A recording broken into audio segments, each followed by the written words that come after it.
بسم اللہ الرحمن الرحیم۔ ایاک نعبد و ایاک نستعین۔ معزز ناظرین السلام علیکم۔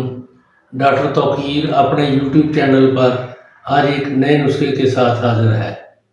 پھیپھڑا دل جیسے عضو رئیس کا پنکھا ہے جس کے ذریعے ہمیں سانس آتا جاتا ہے۔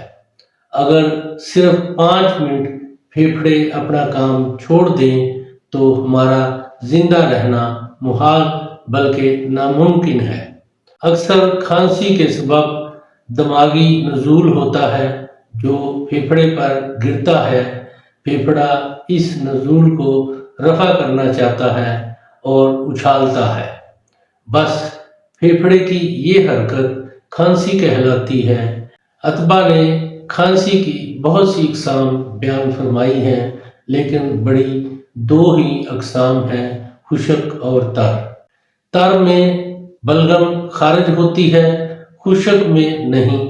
اگر کھانسی کا مادہ رقیق ہو تو اسے غلیظ بنائیں تاکہ قابل اخراج ہو جائے، اور بہت غلیظ کو قدرے رقیق کر دیں۔ اس کے لیے ایک ایسا نسخہ بتانے جا رہا ہوں جس کے استعمال سے تر اور خشک کھانسی کو بہت جلد آرام ملتا ہے۔ بنانے اور استعمال میں نہایت ہی آسان ہے۔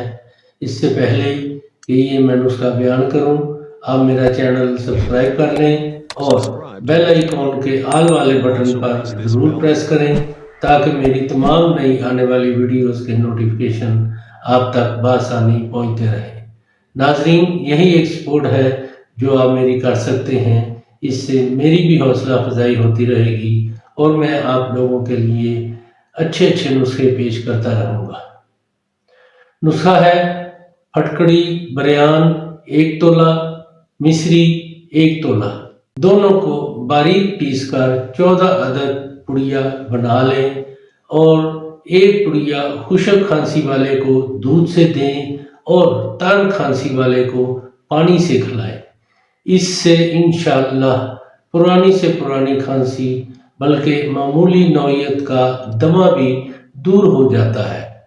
یہ سادہ سا نسخہ بہت کمال کا ہے، بڑی مہنگی ادویات سے زیادہ فائدے دیتا ہے۔ اگر کھانسی سردی سے ہو تو سر اور سینہ کو سرد ہوا سے بچائیں اور ٹھنڈے پانی سے بچائیں۔ بلغم پیدا کرنے والی چیزیں نہ کھائیں۔ ناظرین، یہ کھانسی کے لیے بہت ہی لاجواب چیز ہے۔ بالکل سادہ اور آسان بننے والا یہ نسخہ ہے۔ اس کو ایسے لوگ جو کھانسی کے مرض میں مبتلا ہے، جن کو خشک کھانسی ہے یا بلغم آتی ہے، ان کے لیے یہ نہایت ہی مفید نسخہ ہے۔ اس کو استعمال کریں اور اس کے بارے میں اپنی رائے میرے کمنٹس باکس میں ضرور دیں۔ اس کو لائک اور شیئر بھی کریں۔ اللہ تعالیٰ آپ کا حامی و ناصر ہو۔ خدا حافظ۔